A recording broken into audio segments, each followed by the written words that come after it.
पढ़ रहा हूँ मैं। हमारा नेक्स्ट है बच्चों, कैपिटल बी में हम उन रिएक्शंस की बात कर रहे हैं जिसमें कार्बोक्सिलिक एसिड का कार्बोनाइल कार्बन और उसके साथ OH का बॉन्ड टूटता है।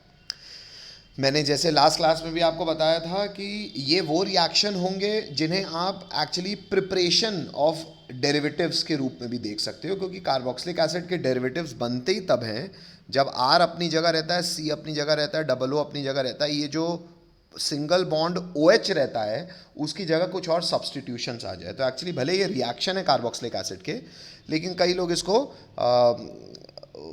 प्रिपरेशंस ऑफ एसिड डेरिवेटिव्स के नाम से भी समझते हैं। अच्छा, एसिड डेरिवेटिव्स कितने हैं बच्चों? 4। तो हमको ये 4 प्रकार के ऐसे रिएक्शन होंगे। तो आइए चीज़ें शुरू कर रहा हूँ मैं। बच्चों इसमें सबसे पहला है point number 1, formation of anhydride. अब अनहाइड्राइड क्या होता है आइए देखें। जैसे कि ये एक कार्बोक्सिलिक एसिड है, भाई एक कार्बोक्सिलिक एसिड का OH चला जाए और दूसरे का H चला जाए। कई लोग कहते हैं सर ये यहाँ ये सर ये O बॉन्ड H भी तो टूटने का रिएक्शन हो गया। हाँ हो गया, पर ठीक है हम इसको वहाँ ना पढ़ के यहाँ पढ़ें, क्योंकि एक का तो OH भी जा रहा है। अल्टीमेटली एक का OH और दूसरे का H मिलके पानी निकलता है और इसको डिहाइड्रेशन कहते हैं अपन। तो वही इंग्लिश लिखी, कार्बोक्सिलिक एसिड को जब हीट किया जाता है डिहाइड्रेटिंग एजेंट्स के साथ। अब डिहाइड्रेटिंग एजेंट क्या क्या है? तो कह रहा है पहला है मिनरल एसिड, जैसे कि H2SO4, लिखा है H+/ हीटिंग। तो आपको मिनरल एसिड को हीट के प्रेजेंस में हीट कर दो तो पानी निकल जाता है। दूसरा P2O5 एक बड़ा अच्छा डिहाइड्रेटिंग एजेंट है, तो और Al2O3 भी एक अच्छा डिहाइड्रेटिंग एजेंट है। तो ये तीनों में से किसी भी एक डिहाइड्रेटिंग एजेंट का इस्तेमाल करो, पानी बना के निकाल लेगा। और फोटो आपको दिख रही है, आइए फिर से दिखा दूँ। ये R की जगह R, ये COO, ये COO, ये बॉन्ड तो खुल गया, लेकिन ये OH और H नहीं बचा, तो ये O आ जाएगा सेंटर में। ये O आ गया सेंटर में, ये इस कार्बन से जुड़ा हुआ है और वो, तो ये आपका हो गया। अगर ये इथेनोइक एसिड था तो ये कहलाएगा इथेनोइक अनहाइड्राइड। कोई तकलीफ बच्चों?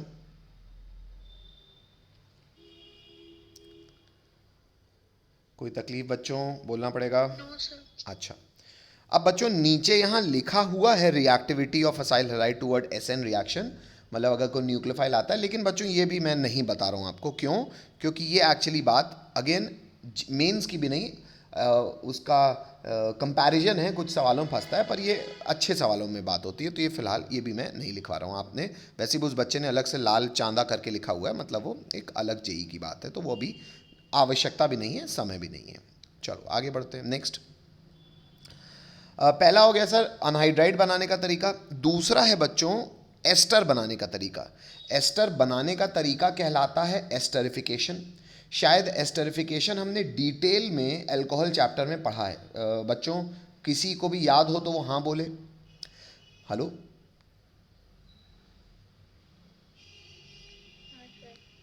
चल बेटा मुझे थोड़ा सा ये याद दिला दीजिए अल्कोहल चैप्टर का, भले पन्ने घुमा के, कि वहाँ पे हमने एस्टरिफिकेशन का मैकेनिज्म भी पढ़ा था कि सिर्फ एस्टरिफिकेशन के बारे में पढ़ा था? बताना पड़ेगा।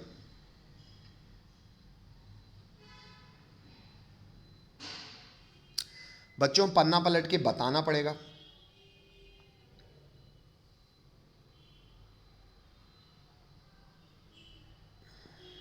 किसी के पास अल्कोहल के नोट्स हैं कम से कम ये तो बता दो सामने। एक बार पन्ने घुमाओ बेटा, अल्कोहल के रिएक्शंस में जाओ। अल्कोहल के वो रिएक्शन जिसमें वो बॉन्ड H। अच्छा, वहां पे हमने एस्टरिफिकेशन का सिर्फ रिएक्शन पढ़ा है बेटा। हेलो, चलो तो बच्चों एक काम करता हूँ मैं, एक मिनट ही मैं यहाँ देख लूँ यहाँ पे एस्टरिफिकेशन का मैकेनिज्म है कि नहीं है। नहीं बेटा, यहाँ एस्टरिफिकेशन का मैकेनिज्म नहीं है, लेकिन बच्चों वो आपको पता होना चाहिए। तो आइए सबसे पहले मैं आपको फिर एस्टरिफिकेशन पे ही ले जाऊँ। आपको लिखना कैसे आपको पता ही है। आप क्या बेटा, सब लोग आ गए?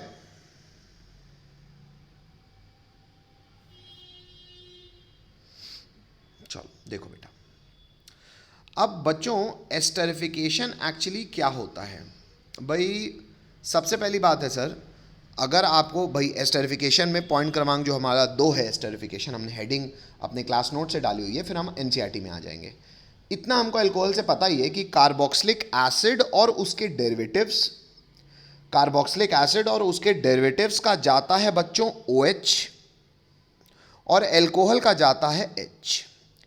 ये काम एसिडिक मीडियम में होता है जिससे बन जाता है RCOO ये R एल्कोहल का है और साथ में बन जाता है पानी। अल्टीमेटली डिहाइड्रेशन यहाँ पे भी हो रहा है, पर कार्बोक्सिलिक एसिड का जा रहा है OH और एल्कोहल का जा रहा है H, जिससे कि बन जा रहा है एस्टर। हेलो, चलो, तो इतना एस्टरिफिकेशन के बारे में जानकारी तो आपको अल्कोहल चैप्टर से भी है। तो सर आपने एनसीईआरटी क्यों खोली, आप पीछे लिखवा देते। देखो बेटा, अब एक्चुअली एस्टरिफिकेशन में इतना लिखने के बाद आपको नेक्स्ट लाइन से लिखना है उसका मैकेनिज्म, और जान के मैं एनसीईआरटी से दिखा रहा हूँ क्योंकि मैं समझाना चाह रहा हूँ बेटा, एनसीईआरटी ने इस बात को बताया हुआ है, तो मतलब ज़रूरी चीज़ है। आइए, तो अब हम बात करते हैं मैकेनिज्म ऑफ एस्टरिफिकेशन की। अब सबसे पहली चीज़ रिएक्शन तो आपने देख लिया। एक्चुअली बच्चों, जो कार्बोक्सिलिक एसिड होता है, ये कार्बोक्सिलिक एसिड वो जो H+ की आवश्यकता है ना एस्टरिफिकेशन में, एसिड और एल्कोहल एसिडिक मीडियम में काम करते हैं। ये H+ सबसे पहले बच्चों कार्बन की पॉजिटिविटी को जगाता है। ये उसी तरीके से है जिस प्रकार से न्यूक्लियोफिलिक एडिशन में मैंने अल्डिहाइड का एल्कोहल से रिएक्शन कराने के पहले अल्डिहाइड के पॉजिटिविटी को जनरेट करने के लिए मैंने एसिडिक मीडियम HCl गैस का क्रिएशन किया था। याद करो न्यूक्लियोफिलिक एडिशन में। हेलो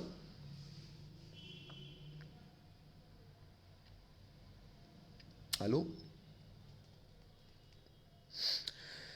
हेलो, न्यूक्लियोफिलिक एडिशन में बच्चों जब हमने हेमी एसिटल और एसिटल और साइक्लिक कीटल यानी कि अल्डिहाइड या कीटोन का अल्कोहल से रिएक्शन कराया था न्यूक्लियोफिलिक एडिशन में, तो हमने वहाँ पे कैटलिस्ट HCl गैस यूज़ किया था। याद है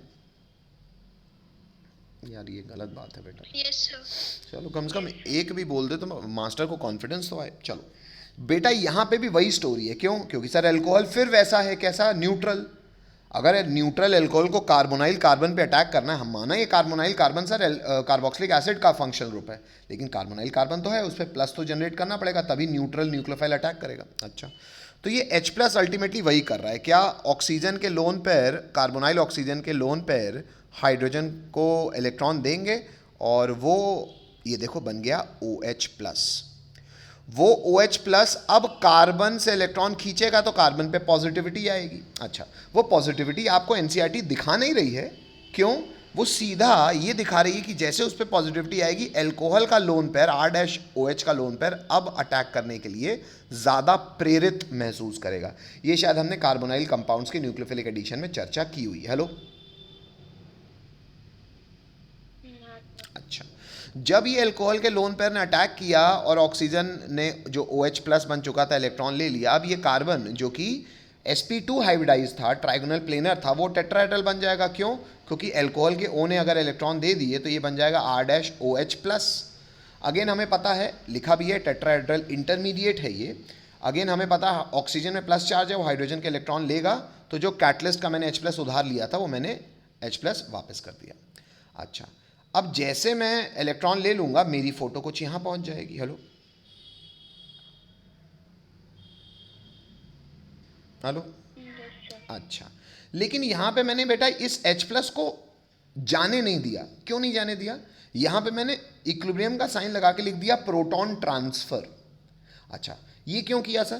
प्रोटॉन ट्रांसफर इसलिए लिखा बेटा क्योंकि ये H+ जैसे ही ऑक्सीजन हाइड्रोजन के इलेक्ट्रॉन लेगा, ये हाइड्रोजन को, ये जो 2 OH लगे हैं ना, इनमें से एक OH अपने इलेक्ट्रॉन्स दे के इस हाइड्रोजन को अपनी तरफ आकर्षित कर लेगा और बन जाएगा O। देखो, हालांकि यहाँ पे भले प्रोटॉन ट्रांसफर लिखा हुआ है, लेकिन इसने केवल इस ऑक्सीजन के पास इस हाइड्रोजन को लगा के इस पर प्लस लगा दिया है। मतलब प्रोटॉन ट्रांसफर मतलब कि ROH के ऑक्सीजन प्लस ने हाइड्रोजन के इलेक्ट्रॉन लिए और उसी समय OH ने जो यहाँ पे लगा हुआ था उसने अपने लोन पेयर इस हाइड्रोजन को दे दिए, जिससे वो बदल गया OH2+ में। हेलो, अब एल्कोहल चैप्टर से आपको पता है कि बेटा देखो C बॉन्ड O की बॉन्ड लेंथ ना बहुत कम होती है। तो C बॉन्ड हालांकि यहाँ पे OH के रूप में है, पर क्योंकि बॉन्ड लेंथ बहुत कम है तो बेटा ये आसानी से टूटता नहीं है, तो हमको इस ऑक्सीजन को चिढ़ाना पड़ता है। हमने चिढ़ाया कैसे? हमने इस ऑक्सीजन को बना दिया OH2+। अब जब ऑक्सीजन पॉजिटिव हो चुका है तो अब वो कार्बन से भी लड़ाई मोड़ ले लेगा और कार्बन से उसका इलेक्ट्रॉन खींचेगा और किस रूप में निकल आएगा बच्चों? पानी बन के। देख लो, OH2 प्लस अगर इलेक्ट्रॉन लेके निकलेगा तो H2O बन के निकलेगा। लो अच्छा, तो यहाँ पे देखिए, यहाँ पे आपको एरो में देखा -HOH मतलब पानी निकल गया। अब जैसे ही इस ऑक्सीजन ने इलेक्ट्रॉन लिए तो कार्बन की पॉजिटिविटी को खत्म करने के लिए जो OH ऊपर लगा है वो अपने लोन पेयर दे देगा। अच्छा, उससे ऑक्सीजन पे फिर पॉजिटिव चार्ज आ जाएगा तो कार्बन की पॉजिटिविटी खत्म हो जाएगी, तो ये देखो ऑक्सीजन पे प्लस चार्ज आ गया। अब अल्टीमेटली मीडियम का जो H प्लस था वो वापस दिया जाएगा। क्यों? ये जो O बॉन्ड H है, इस हाइड्रोजन के इलेक्ट्रॉन लिए जाएंगे और ये वापस कार्बोनाइल ऑक्सीजन बन जाएगा। इतने में आप देखोगे कि ये अगर एस्टर बन गया तो ये इंग्लिश में लिखा हुआ है प्रोटोनेटेड एस्टर था। तो प्रोटोनेटेड एस्टर ने मीडियम का H प्लस वापस किया और वो एस्टर के रूप में बदल गया। ये हो गया बच्चों पूरा मैकेनिज्म। सर ये मैकेनिज्म काहे लिखवा रहे हो? अल्टीमेटली सर ये भी याद ही करना पड़ रहा है।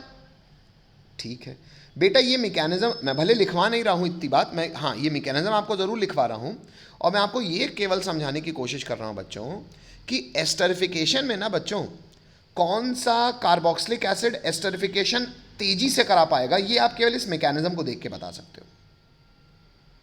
कैसे? ऐसे बेटा कि अगर आपको कोई कहे कि कौन सा कार्बोक्सिलिक एसिड एस्टरिफिकेशन अच्छा करा पाएगा तो उसका जवाब होगा वो कार्बोक्सिलिक एसिड अच्छा करा पाएगा जिसके जो ये R हो, इस R या इस ऐसी चीज से कोई इलेक्ट्रॉन विड्रॉइंग ग्रुप जुड़ा हो। क्यों बच्चों? जितना ज़्यादा इलेक्ट्रॉन विड्रॉइंग ग्रुप जुड़ा होगा उतना ज़्यादा वो कार्बन पे पॉजिटिविटी क्रिएट कर देगा। तो मतलब ये सर न्यूक्लियोफिलिक एडिशन वाली बात सोचनी है। हाँ बेटा, हेलो।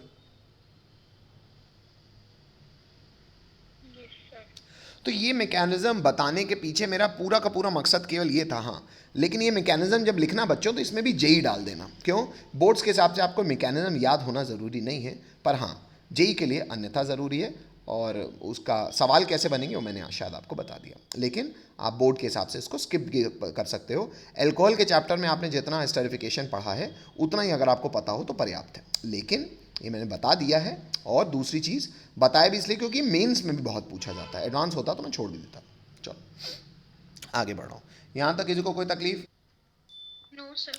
अच्छा, O बॉन्ड H टूटने के रिएक्शंस में हमने पहला रिएक्शन पढ़ लिया अनहाइड्राइड का बनना, दूसरा पढ़ लिया एस्टर का बनना, तीसरा पढ़ रहे हैं बच्चों reaction with PCl3 PCl5 and SOCl2।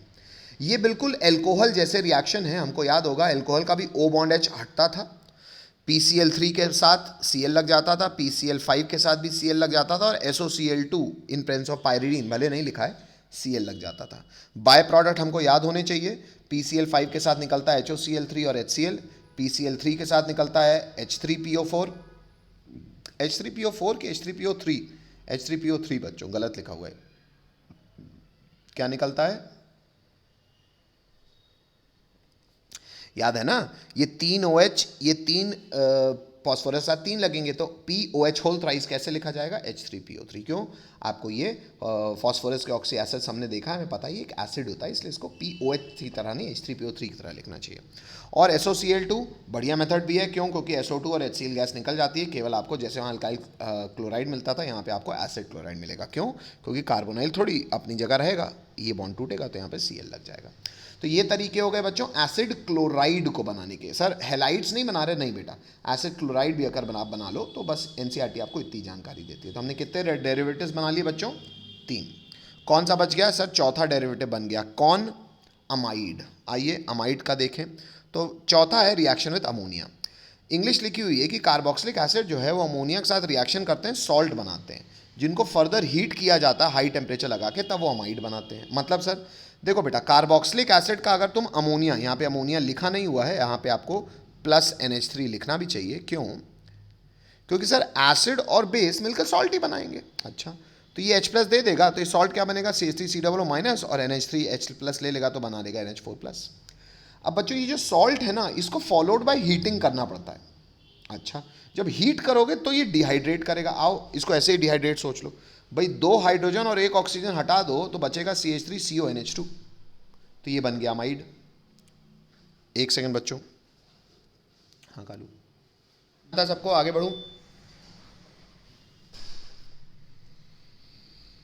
Next अगला एग्जांपल है बच्चों, बेंजोइक एसिड का अमोनिया के साथ रिएक्शन करोगे, फिर उसका सॉल्ट बन जाएगा, हीट करोगे अमाइड बन जाएगा। ये कहलाता है बेंजामाइड, एसिटिक एसिड का अमाइड कहलाता है एसिटामाइड। ये जनरल नेम है पर याद होने चाहिए। आगे बढ़ रहा हूँ मैं। नेक्स्ट, ये बहुत अच्छा रोमन नंबर 3 एग्जाम्पल है बच्चों। ये रोमन नंबर 3 एग्जाम्पल देख लीजिए, बहुत अच्छा एग्जाम्पल है। आपने जनरल नेमिंग कार्बोक्सिलिक एसिड में लिखी भी होगी बेटा, बेंजीन रिंग में ऑर्थो पोजीशन पे अगर 2 COOH लगे रहते हैं तो ये एसिड जनरली कहलाता है थैलिक एसिड। अच्छा, थैलिक एसिड का भी अमोनिया के साथ रिएक्शन कराओगे तो सॉल्ट बन जाएगा, ठीक है। ये थैलिक एसिड था तो इस सॉल्ट को मैं कह रहा हूँ अमोनियम थैलेट। हमें पता है सर हीट करते हैं तो डिहाइड्रेट करता है सर, 2 हैं तो 2 पानी के मॉलिक्यूल निकलेंगे, ऊपर का पानी नीचे का पानी, तो ऊपर भी अमाइड नीचे भी अमाइड। लेकिन बच्चों एक्चुअली ना ये रिएक्शन यहाँ रुकती नहीं है।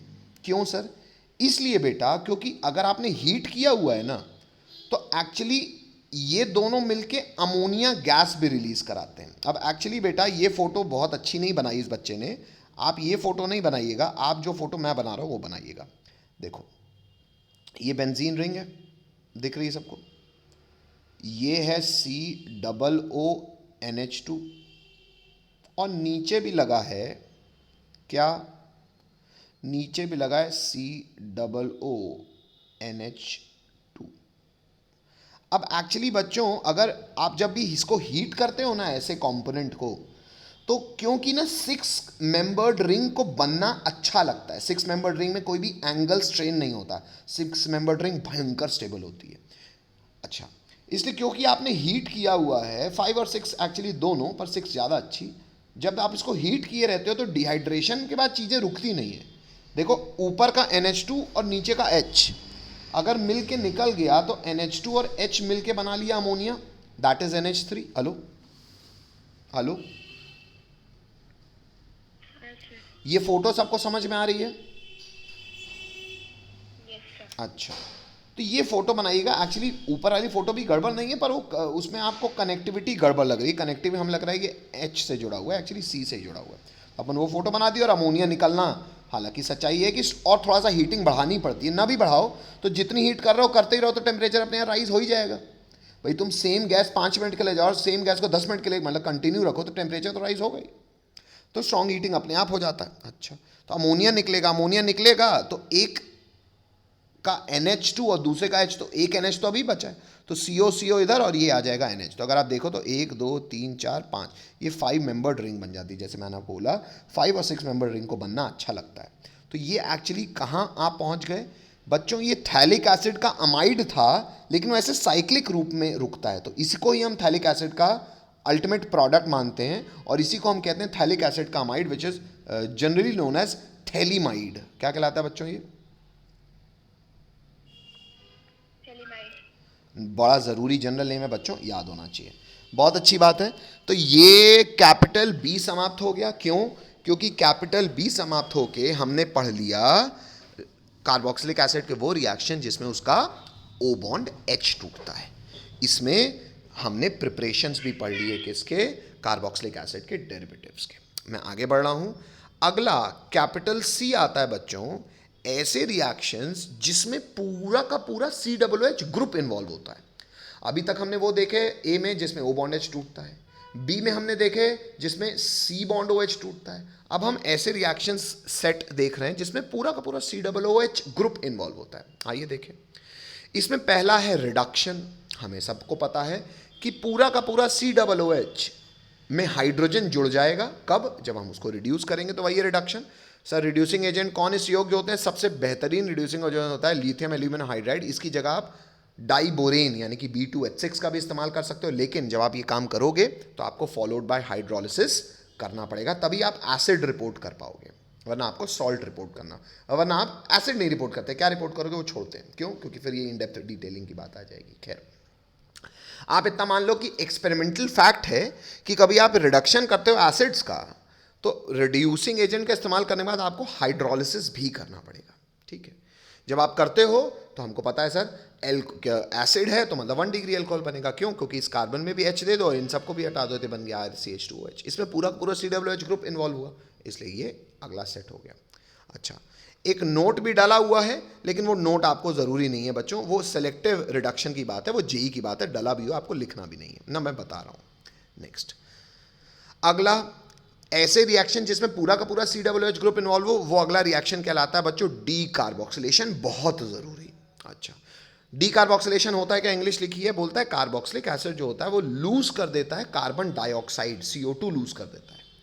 अच्छा, अब कार्बोक्सिलिक एसिड यानी कि RCOOH से आप अगर CO2 ही निकाल लोगे तो सबको पता है क्या बचेगा सर? R बचा और H बचा, मलका सा अल्केन बन जाएगा। हाँ बेटा, तो इंग्लिश में लिखी है to form hydrocarbons, alkane hydrocarbon है। व्हेन देयर सोडा लाइम यानी कि NaOH और CO2, ये सोडा है ये लाइम है, या व्हेन नहीं होना चाहिए, to form with soda lime होना चाहिए, व्हेन नहीं होना चाहिए। टू फॉर्म हाइड्रोकार्बन्स विथ किसके साथ? With soda lime. Soda lime मतलब NaOH और कैल्शियम ऑक्साइड। सोडा मतलब NaOH जनरल नेम है, लाइम मतलब CO। ये जो 3:1 लिखा है ये इसका बेटा प्रतिशत है। प्रतिशत मतलब अगर आपने सोडा लाइम का मिक्सचर यूज किया तो 3 हिस्से सोडा के होने चाहिए और 1 हिस्सा लाइम का। फुल स्टॉप बाद लिखा है reaction is known as decarboxylation. Reaction क्या कहलाती है? Decarboxylation. क्यों डी कार्बोक्सिलेशन? क्योंकि आप CO2 निकाल रहे हो। हेलो, बात समझ में आती है? Yes sir.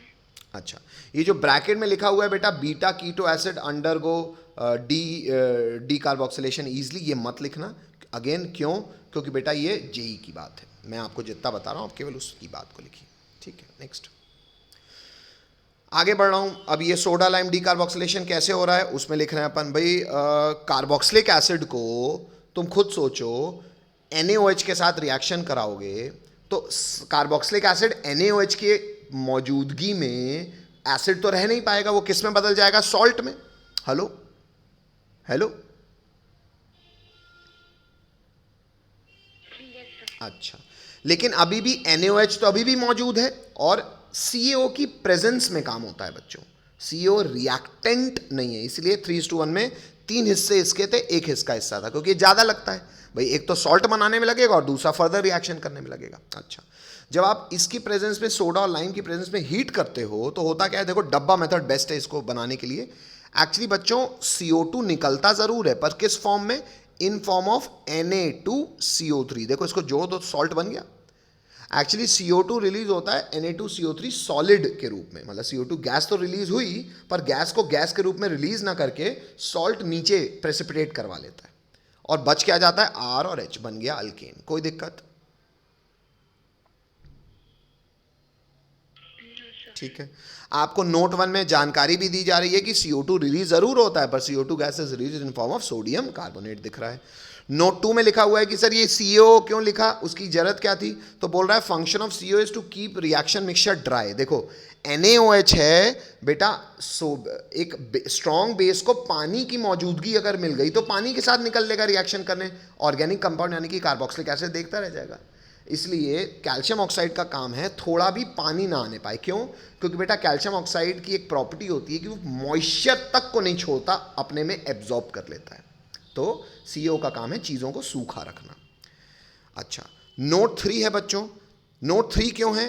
क्योंकि बेटा एक्चुअली जो आपने डी कार्बोक्सिलेशन किया ना वो केवल सोडा लाइम से नहीं होता है, वो एक तरीके से और हो सकता है। मतलब CO2 आप कार्बोक्सिलिक एसिड से एक और तरीके से हटा सकते हो, उसको हम नोट में पढ़ रहे हैं, लेकिन वो है कोलबेज इलेक्ट्रोलिसिस। ये सब जेई नहीं डलवा रहा बेटा, ये सारे नोट पता होने चाहिए।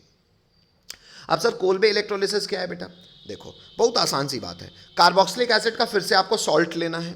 देखो बेटा कार्बोक्सिलिक एसिड है, उसका सॉल्ट है, उसको पानी में डाल के बिजली पास कर दोगे तो इलेक्ट्रोलिसिस है। हमारे लिए आसान क्यों है? क्योंकि शायद हमने इलेक्ट्रोकेमिस्ट्री ऑलरेडी पढ़ी हुई है। यहाँ पे हम बात करेंगे फैराडेज के कौन से लॉ की, कौन से डिटर्मिनेशन की? क्वालिटेटिव। क्वालिटेटिव मतलब क्या बन रहा है। आइए देखें सर, सॉल्ट है कार्बोक्सिलिक एसिड का, उसको पानी में बिजली पास कर दोगे तो इलेक्ट्रोलिसिस हो रहा है। इलेक्ट्रोलिसिस होके होता ही है बच्चों कि ऐसे 2 मॉलिक्यूल यूज हो जाते हैं, क्योंकि एक मॉलिक्यूल का R और दूसरे मॉलिक्यूल का R क्या बना लेता है? अल्केन।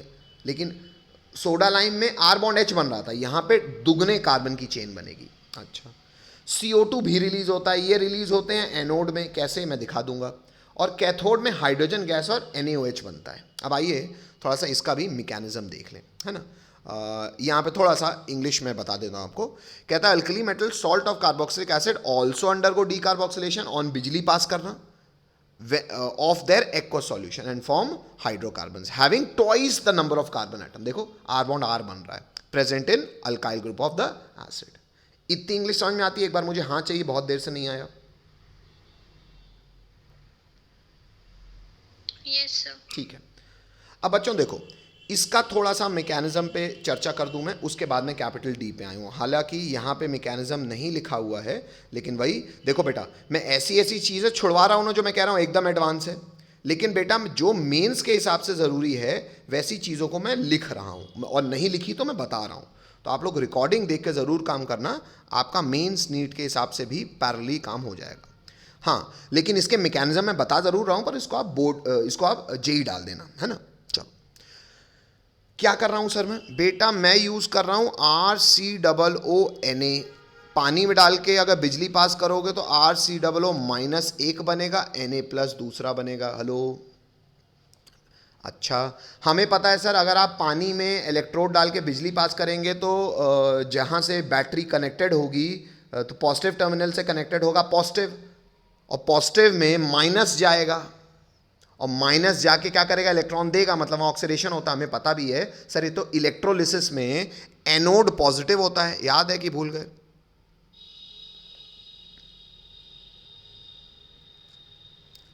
Yes sir. ठीक है. एनोड अगर पॉजिटिव होता है तो उसमें कौन सा आयन जाएगा? नेगेटिव आयन जाएगा. नेगेटिव आयन कौन है? RC+O माइनस है, मतलब 1 2 3 4 5 6 और 7वां ये बॉन्डेड इलेक्ट्रॉन है, तो ये O- हो गया. बच्चों एनोड में होता क्या है? ऑक्सीडेशन. एक्चुअली बेटा ऑक्सीडेशन में इसके पास तो एक ही इलेक्ट्रॉन एक्स्ट्रा है ना, ये अपने इसी एक एक्स्ट्रा इलेक्ट्रॉन को दे देगा. आइए देते हुए दिखाऊं. अगर RC+O सिंगल बॉन्ड O में 1 2 3 4 एक ये चला गया, तो इसके पास अब ये ऑड इलेक्ट्रॉन बचा. कौन सा? जो पहले पेयर्ड था, अब वो ऑड बच जाएगा. हेलो, क्यों? क्योंकि एक जो एक्स्ट्रा इलेक्ट्रॉन था वो निकल गया. क्यों? क्योंकि सर एनोड में होता ही ऑक्सीडेशन है. कौन सा इलेक्ट्रॉन देगा? अरे ऑक्सीजन इलेक्ट्रोनेगेटिव है, जो एक्स्ट्रा है वही ना देगा, बस. हेलो,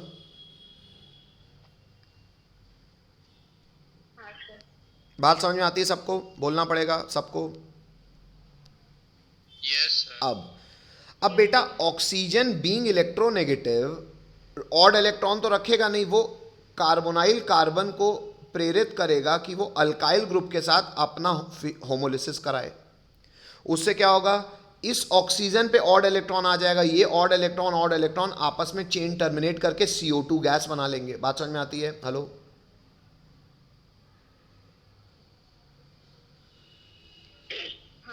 ठीक है. मैं आगे बढ़ रहा हूं बच्चों. आपके पास ये फोटो होगी, आप उसके नीचे ऐसे एरो ड्रॉ करेंगे, और एरो ड्रॉ करके लिखेंगे क्या, वो मैं आपको नेक्स्ट स्लाइड में दिखा रहा हूं. आप लिखेंगे ये कि R पे तो आ गया सर रेडिकल, और एक जो C था वो डबल बॉन्ड O यहाँ बनाया, भले सिंगल बॉन्ड O बनाया था, पर इस पे रेडिकल और इस पे रेडिकल चेन टर्मिनेट करा के CO2 बना लेंगे. तो देखो CO2 कौन से इलेक्ट्रोड में रिलीज हुई? एनोड में.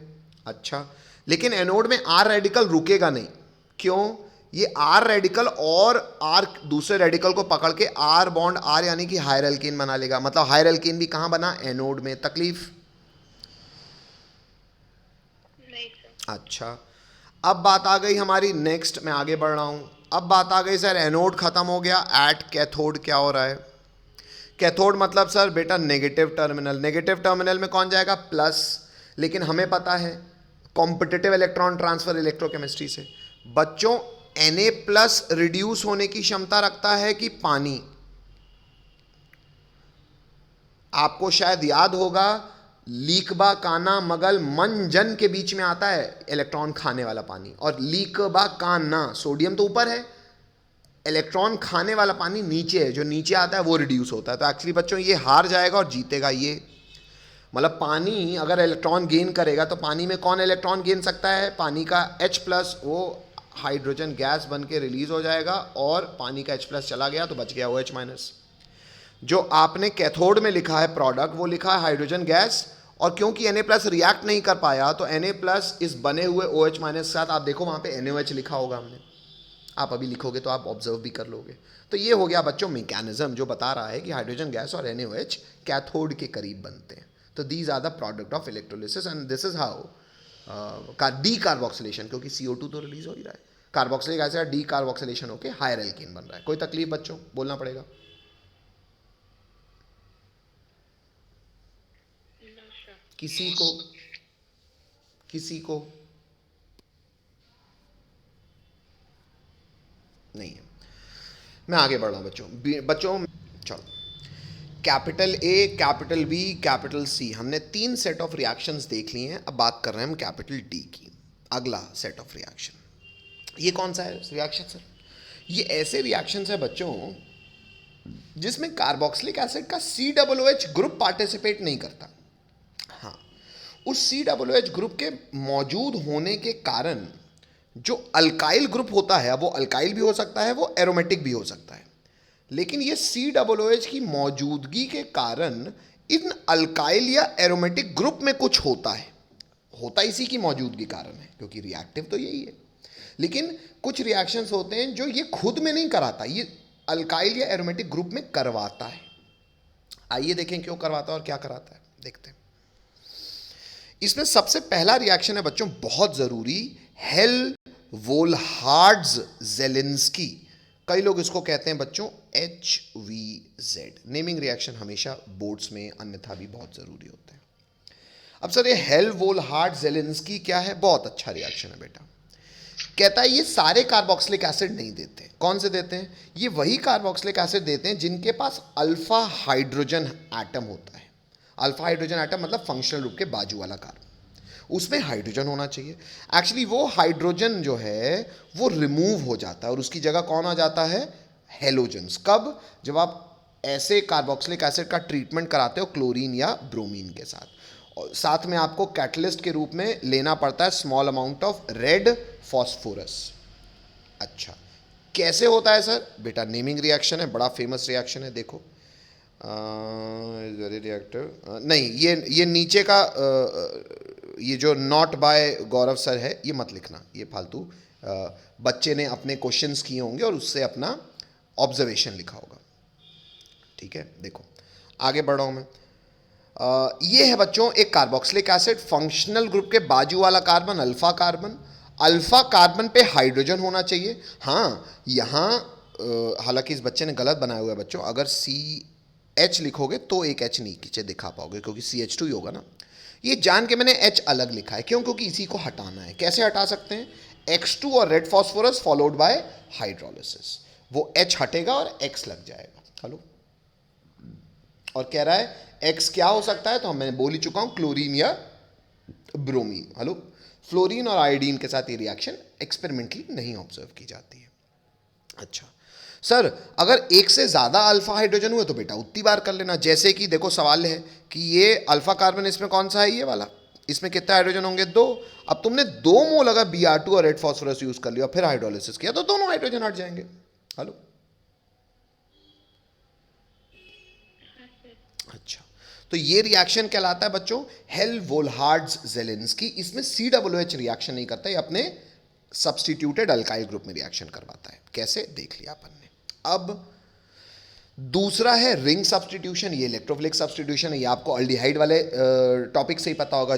भाई कार्बोनाइल ग्रुप तो एसिड में भी होता है सर। अगर कार्बोनाइल -R ग्रुप था तो एसिड भी -R ग्रुप होगा, तो सेम रिएक्शन करा दो सर। तो करा लो बेटा। जैसे कि वहां नाइट्रेशन होता है, कैसे? कंसंट्रेटेड HNO3 और H2SO4 में। ये भी सर -R लगाएगा तो ऑर्थो पैरा पे प्लस आएगा, दोबारा बनाने की जरूरत नहीं, अभी कार्बोक्सिलिक एसिड में ही बनाया। तो सर ऑर्थो पैरा में प्लस आएगा तो बचेगा क्या? मेटा, तो मेटा पे NO2 लग जाएगा, मेटा नाइट्रोबेंजोइक एसिड। हेलो, आगे लिखा हुआ है, आगे लिखा है, कहता है कि जो एरोमेटिक कार्बोक्सिलिक एसिड है undergo electrophilic reaction in which carboxyl group acts as deactivating group and meta directing group। ये हालांकि इसने लिख लिया है पर हमें कार्बोनाइल ग्रुप से पता भी है तो अच्छी बात है, लिख लिया है तो आप भी लिख लेना। हेलो, अच्छा, इलेक्ट्रोफिलिक सब्स्टिट्यूशन में दूसरा एग्जांपल दे रहा है, कह रहा है ब्रोमिनेशन। ब्रोमिनेशन के लिए Br2 और FeBr3, क्यों? Br2 को तोड़ना पड़ेगा ना Br+ और Br- में, क्योंकि ये चाहेगा थोड़ी अटैक करना। यहाँ पे तो आपको लुईस एसिड की जरूरत है क्योंकि ये डीएक्टिवेटिंग है भाई, इलेक्ट्रॉन पूरा खींचा हुआ है। कोई आदमी को जबरदस्ती Br+ बनाना पड़ेगा। हाँ, बना लोगे तो बेचारा लगेगा कहाँ, लगेगा मेटा में ही। हेलो,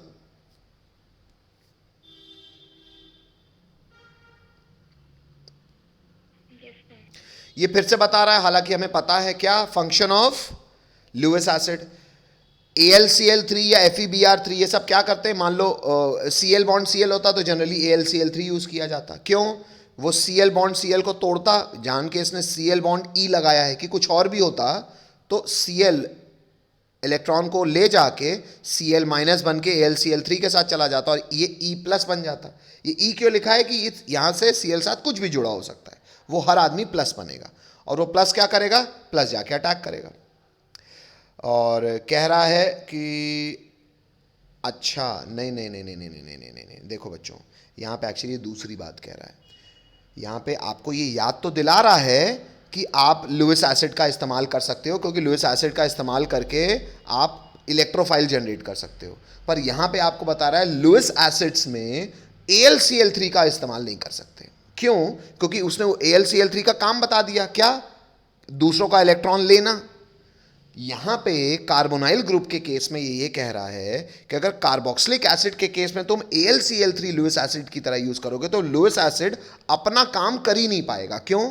क्योंकि कार्बोक्सिलिक एसिड का ऑक्सीजन उसको इलेक्ट्रॉन दे देगा और उसके साथ रिएक्शन कर लेगा। मेरी बात समझ रहे हो?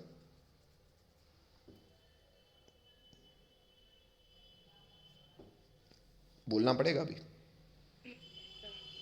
तो एक्चुअली ये इस चीज का जवाब है कि लुईस एसिड में हम AlCl3 यूज क्यों नहीं कर सकते। लेकिन बच्चों एक बात बोलूं, ये भले ये आप लिखो भी मत यार, क्यों? फालतू है। आपने ऊपर के 2 रिएक्शंस लिख लिए, पर्याप्त है। भले मैंने बता दिया है, आप लिखना मत। Hello, yes sir. आप कहोगे सर आप इस नोट्स में तो बहुत कुछ छुड़वा रहे हो, आप ही ने पढ़ा है। बेटा ये मेरे ही पिछले साल के नोट्स हैं, लेकिन पिछले साल सिलेबस बहुत लास्ट तक खिंचा था तो मैं बोर्ड वाले बैच में ही पूरी बात पढ़ाता गया था, है ना। लेकिन वो उससे कुछ फायदा नहीं है बेटा, फिलहाल तो बिल्कुल नहीं। आगे बढ़ रहे हैं, अभी भी ऐसी रिएक्शन खत्म नहीं हुए। रोमन नंबर 3 लिख रहे हैं उसमें हम लिख रहे हैं कि aromatic carboxylic acid however do not undergo Friedel Crafts because carboxyl group is deactivating and the catalyst aluminium chloride gets bounded to the carbonyl group. बस आप केवल ये रोमन नंबर याद रखो। बात मैंने उसमें ऊपर की है, पर ऊपर की मेरे को तामझाम अच्छा नहीं लग रहा है। मैं यहाँ ये कह रहा हूँ कि हम कार्बोक्सिलिक एसिड का नाइट्रेशन करा लिए, हेलोजिनेशन करा लिए, पर फ्रीडल क्राफ्ट अल्काइलेशन और असाइलेशन नहीं कराएंगे। क्यों? क्योंकि फ्रीडल क्राफ्ट अल्काइलेशन और असाइलेशन में कैटलिस्ट होता है anhydrous AlCl3। AlCl3 carbonyl oxygen के साथ रिएक्ट कर जाता है। तो भाई वो लुईस एसिड का इस्तेमाल तो मैंने इलेक्ट्रोफाइल जनरेशन के लिए किया था। रिएक्टेंट तुम तो रिएक्ट मत करो उससे, ये कर जाता है। इसलिए हम फ्रीडल क्राफ्ट नहीं दिखाते। किसके साथ? कार्बोक्सिलिक एसिड के साथ। आप गौर करो, मैंने अल्डिहाइड कीटोन में भी फ्रीडल क्राफ्ट इसलिए नहीं लिखवाया। क्यों? क्योंकि वहां पे भी कार्बोनाइल ऑक्सीजन था। बोलना पड़ेगा। Hello, yes sir. तो आपको केवल ये इंग्लिश पता हो, आपका काम हो जाएगा। बात समझ में आती है? हाँ सर। चलो नेक्स्ट बच्चों, ये एसेंट ऑफ सीरीज जो है ये आपको लिखने की ज़रूरत नहीं है। क्यों? अगर आप एनसीईआरटी करोगे तो आपको ये सब ऑब्वियसली एनसीईआरटी में मिल जाएगा। एक्चुअली एनसीईआरटी के क्वेश्चन डिस्कशन में मैंने बात बताई आपको, वो अगर आपने नोट्स पढ़े हैं आप खुद ही कर लोगे। ये एडवांस की बात है, एडवांस की बात है, ये एडवांस की बात है, ये एडवांस की बात है। बस बेटा काम ख़त्म हो गया हमारा, ख़त्म हो गया ये कार्बोक्सिलिक एसिड।